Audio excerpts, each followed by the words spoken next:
So, get this, right? I own a piece of land. Not just any land, but a prime location. I had plans for it, big plans. But then, out of nowhere, I find out that an HOA, which I never agreed to be part of, decided to build 83 condos on my property. Yeah, you heard that right. 83. Without my permission. Now, the thing is, I own a demolition company. And let me tell you, they messed with the wrong person. See, these people thought they could just walk all over me, like I wouldn't notice my land suddenly disappearing under a pile of concrete and wood. But before I get ahead of myself, let me back up a bit. It all started when I inherited this land from my grandfather. He had owned it for decades, never selling, never building.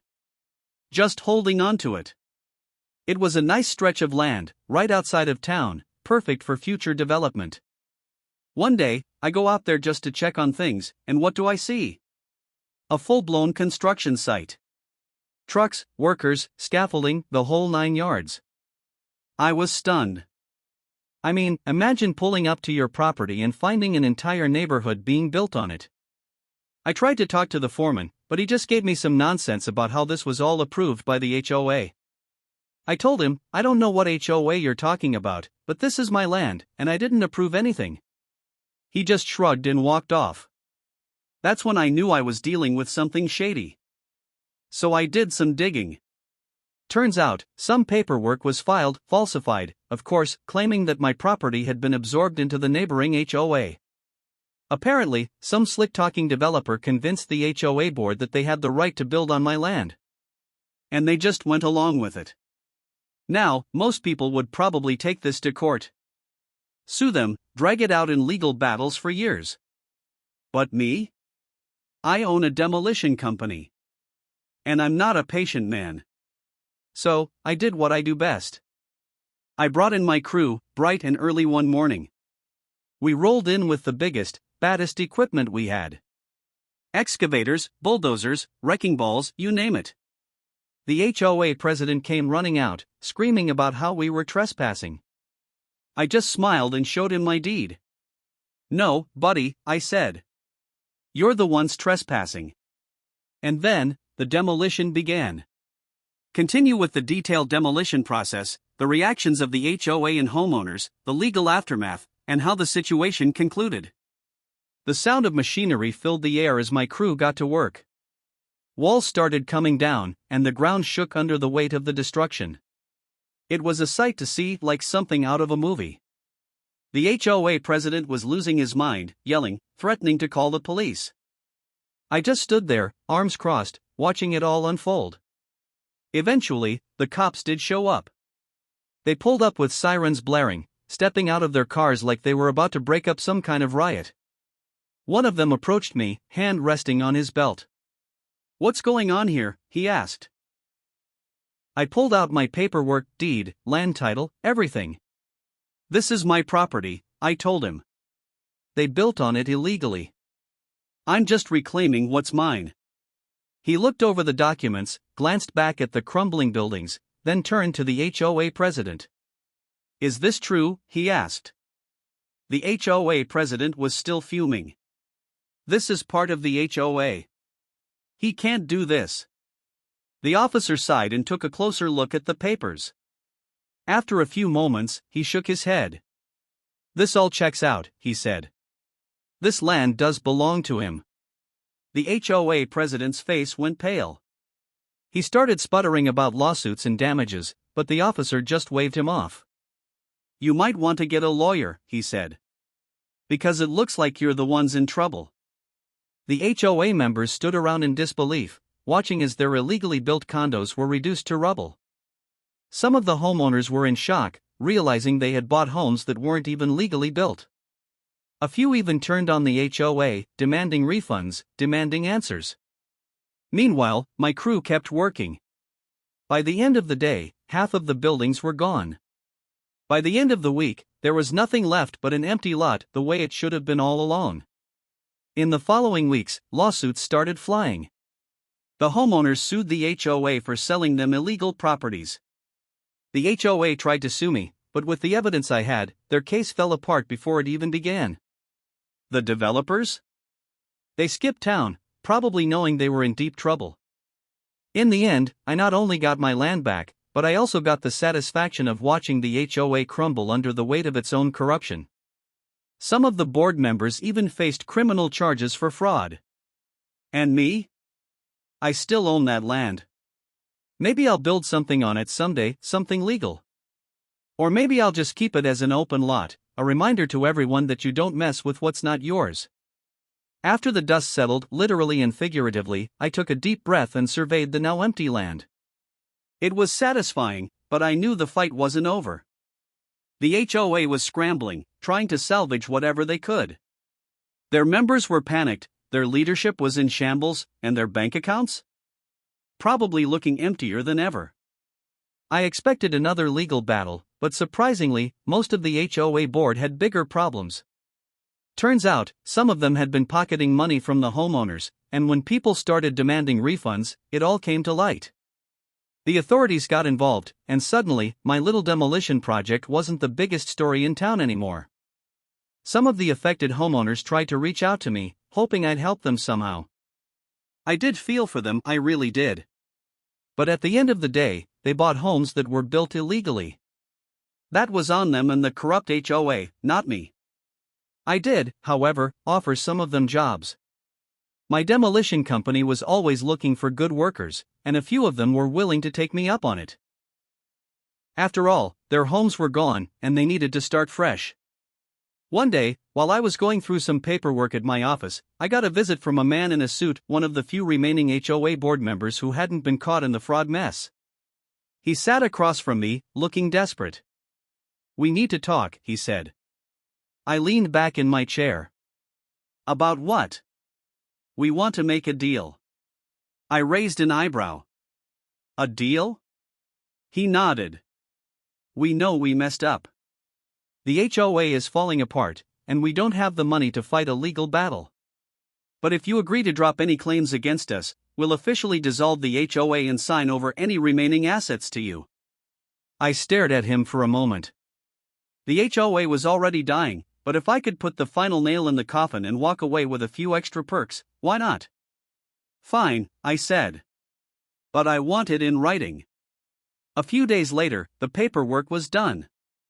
The HOA was officially dissolved. The remaining funds, what little they had left, were transferred to me. Not much, but enough to feel like a nice bonus. As for the land? I had plans for it. Big ones. I wasn't going to let someone else try to take it from me again. So, with my demolition company's resources, I cleared the land properly, leveled everything out, and made sure no trace of those condos remained. Then, I started the process of developing my own project, legally, of course. A year later, that land had a brand new commercial complex sitting on it, bringing in more money than those condos ever would have. And every time I drove past it, I smiled. Because in the end, I didn't just get my land back, I won. With the HOA gone and my new commercial complex up and running, things were finally settling down. Business was booming, tenants were happy, and I had officially turned a mess into a goldmine. But, of course, life wasn't done throwing surprises my way. One evening, as I was locking up my office, I got a call from an unknown number. Normally, I don't answer those, but something told me to pick up. "Hello?" I said. There was a pause, then a familiar voice came through. "You think this is over?" I knew that voice, it was the former HOA president. The same guy who had been screaming at me while I tore down his illegal condos. "Oh, it's over," I said. "You just haven't accepted it yet." "You have no idea what you've done," he hissed. "You think you won? You ruined lives. You humiliated us." I laughed. "You ruined your own lives. You built on land that wasn't yours. That's not my problem. You'll regret this," he spat before hanging up. I put my phone down and shook my head. Empty threats. At least, that's what I thought. A few weeks later, strange things started happening. First, someone tried to break into my office, but my security system scared them off. Then, my work trucks started getting mysteriously vandalized, slashed tires, busted windows. I had cameras installed, but whoever was doing it knew how to avoid them. I wasn't the type to let things slide. So, I hired private security, upgraded my surveillance system, and made sure my employees knew to be on high alert. If the former HOA president or his goons wanted to play dirty, they were in for a surprise. One night, around midnight, my security cameras caught something. A figure creeping around the perimeter of my property, dressed in black. The cameras were motion activated, and as soon as the floodlights kicked on, the person bolted. Big mistake. My security team was already on site, and within minutes, they had the guy pinned down. And guess who it was? The same former HOA president who had threatened me over the phone. The police arrived, and he was arrested for trespassing and attempted vandalism. When they searched his car, they found spray paint, bolt cutters, and even a gas canister. Seems like he had bigger plans than just making a mess. When they took him away, I stood there, watching, arms crossed. Told you it was over, I muttered. After that, things finally calmed down. No more threats, no more vandalism. It was done. With the HOA gone, my business thriving, and my property secure, I had everything I needed. And as I looked out at the successful development I had built, I smiled. Because in the end, I hadn't just taken back what was mine, I had made sure no one would ever try to take it from me again. With the former HOA president behind bars, I thought I could finally put everything behind me. But if there's one thing I've learned, it's that when people lose everything, they get desperate. A few months passed, and my commercial complex was thriving. The businesses renting space were happy, foot traffic was steady, and I was making more money than I ever expected from this piece of land. Then, one day, I got a letter in the mail. No return address, just my name scrawled on the front in shaky handwriting. I opened it, half expecting another empty threat, but instead, it was a warning. They won't stop. That's all it said. No signature, no details, just those 3 words. I wasn't sure what to make of it.